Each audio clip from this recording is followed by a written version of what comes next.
we are going to start studying Unit 2, Population and Migration.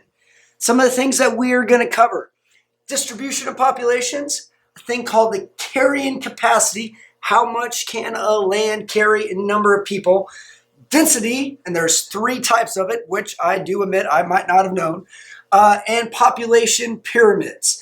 The next thing we're going to cover this part here. So this right here, this is chapter 3 in your textbooks, which you guys will be taking some notes about too. So first bit, distribution of population. I want you guys to make sure you get down this word, eucumene. It's the portion of Earth with permanent human settlement. As time has grown, it has gotten bigger and bigger and bigger and bigger. If you don't realize that, let us look at the maps to my left. So 5000 BC, most of it, and if we go back even farther, 10,000 BC, we got the Tigris and Euphrates River Valley, right there, modern day Iran/Iraq. It's grown from there. We get AD 1, year after Jesus was born, basically our calendar, and we've kind of spread out to different areas. I do want you guys to point out there are some settlements over here at the start of stuff. Notice how this starts. We start kind of in Africa, then we spread out. By the time we get to 1500, it's a lot of like kind of the known kind of world. And then by the time we get up to the 1900s, it's pretty much where it's at. Notice the areas that have never had any settlement. Of course, you're going to have Antarctica, but then you have basically the Arctic Circle areas and certain kind of deserts. The Sahara in Australia, in China, in this kind of area right there. Also, there's some light population inside the Amazon jungle. It is super hot in this room too, by the way. All right, now, as we're looking at population distribution, we have these curves, all right? First, we have a J curve. Population projection shows an exponential growth. Population grows, resource use will grow with it, as well as a greater demand for food. So as the population increases, it's going to hit to this carrying capacity time, all right? Another curve we have is an S curve, like that. And what that is basically saying is this population sometimes increases extremely fast and gets above the carrying capacity. A good example of this is colonial India. 1850s becomes part of Great Britain's full-out colony. They make some changes, longer life expectancy, people don't die as much, and they get above their ability to feed those people. So then henceforth, it comes back down. This carrying capacity, look at this definition. It's the maximum population for the environment and the land it has. All right, it's given the necessities available in that environment.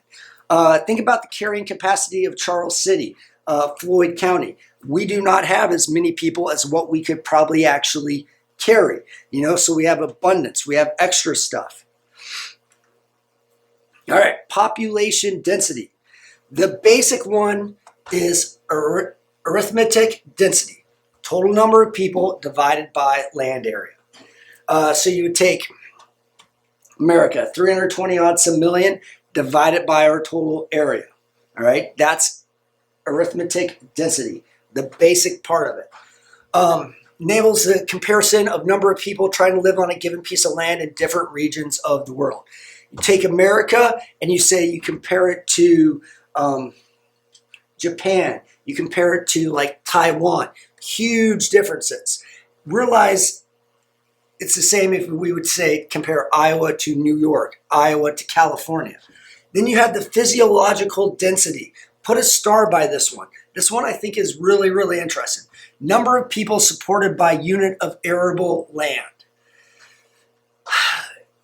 One of the great things about living in our state is we have so much arable land, land that we can farm. And then you got the agricultural density. Ratio of the number of farmers to the amount of arable land helps to account for the economic differences. Ponder this. If you have a lot of arable land and a lot of farmers, is your economy good or is it bad? If you have a lot of arable land and you have a little bit of farmers, is your economy good or bad? Think about it, and that's something we can discuss in class if you guys don't have a good idea for an answer. All right, here is a chart that shows the arithmetic density. Blue, 0 to 49. This green kind of area, you know, we got 200 to about 100 in these areas here, here, and here. When it starts to get really kind of interesting is the orange and the yellow. You know, there are some kind of surprises. You know, we got the United Kingdom, we have Belgium, we got South Korea, and then you got this red with that arithmetic density that's extremely high. There's one country right here. I will give you an extra credit point if in the next day of school you come in and say, oh my gosh, that country is insane. All right, I'll give you one hint. The mouth of the Ganges River.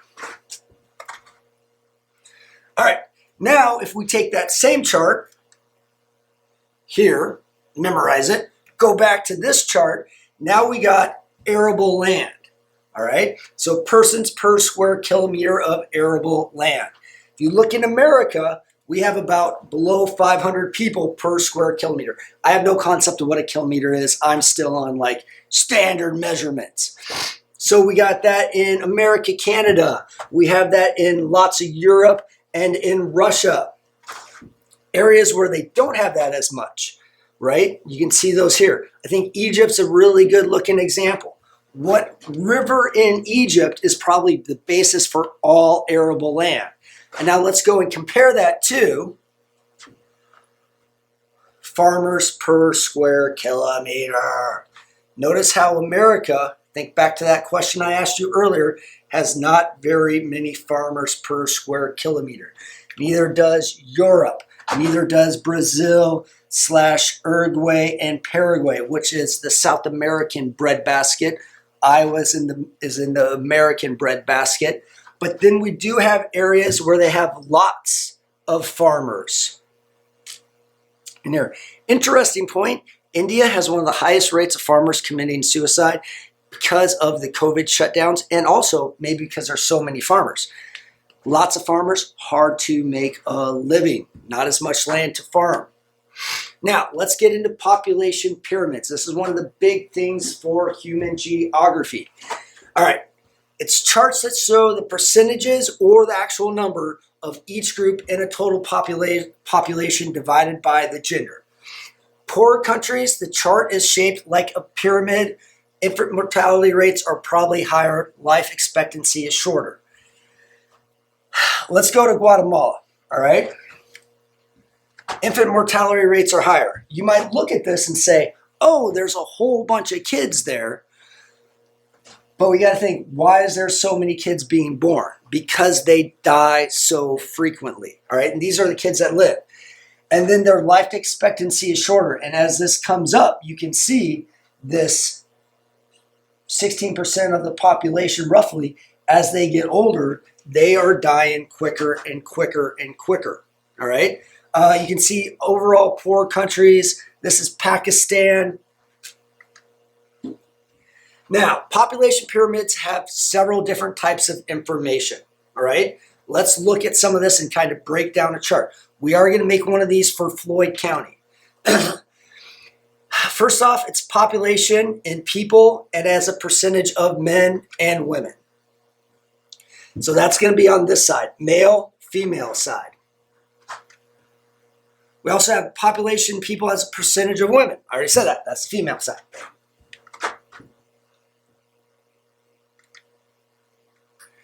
Then we go by age group. So this is kind of the tally that we have to look at.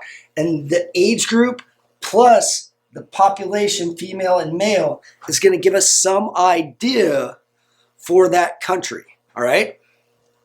And it's every 5 years. And then it's got the population by that. So I'm going to go back and ask you a quick question. If we think of a chart like this, and let's say the categories for 15 to 45 have a whole bunch of the male population dead. All right. As it comes up, all of a sudden these things recede in really quick. What could possibly have caused that? Take a moment, think about it. What event that would happen in a country would kill off all of the men? It could be a zombie plague. It could be an infectious disease only geared towards the male gender. Or it could be war. Now, when we're looking at pyramids, it's a lot like I've been kind of stressing on FRQs. First, we got to look and see what it is measuring. We got to look at the stimulus, the map, the population pyramid, whatever we got, and we got to look at what it measures. Millions of people or as a percentage. Second, we got to think about what we are being asked. Is it about women, men, total population, several age groups together? A little bit kind of what I modeled just right now. And then we have to do the last thing is we have to infer stuff from that. One of the easiest things is the level of development. All right. And you got to ponder like a major event that happens in the country. War could be one. It could be a baby boom. I want to say that when birth control got started in America, that created some differences in the population. The successes of a country, economic booms, all of those things lead to certain actions in the population growth changing in that chart. All right. So let's look at the idea of developed, developing, and middle income. So developing tends to have a triangular shape. We've already seen that when we looked at poorer countries, all right? It's that triangle. High birth rates, high death rates, high infant mortality. You got low life expectancy, steady percentage of each age dying off, higher birth rates. And you can kind of almost see that, this actually has kind of a little bit of a feel to it. Developed, they're square, all right? If you look here, you can kind of see that. I mean, it's an even shape going straight up both sides. Ow, I just hit my foot. One of the things to think about is they have better medical care. They have lower birth rates. And then you got middle income. They have a block that is steady and then it adjusts. So if we look through here, kind of steady. We got this huge bulge there, which could show they had a baby boom. And then they're all kind of together. All right. Some things to think about, and we're going to do an activity where each of you guys get a specific country, all right, to highlight these again. Replacement rate. So that is the total fertility rate at which girls would have an average of exactly one daughter over their lifetime. You got the dependency ratio. Put a star by this one. Measures showing the number of dependents to the total population. This I think is a big key. If we go back a chart, if we look at the dependency ratio, if we go say from workers 15 to 60, and then we look at all of these people here and down and up high that depend on the workers to support them.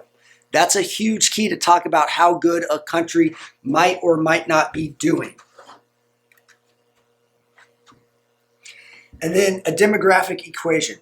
Increase or decrease in the population's birth/deaths plus the amount of migration to the demographic area. One thing you got to think about as we think about a population pyramid is you usually need a slight bit of population growth. You want to have that base keep getting kind of a little bit bigger and a little bit bigger as people die off so that you have replacement workers, which is something that if you think about Social Security in America and the baby boom generation, we need those workers to be replaced. We're going to have to take a look at the United States population pyramid to get an idea of that. Some more kind of parts to it. You got the crude birth rate, total number of live births in every year per 1,000 people. We got the same for death rate.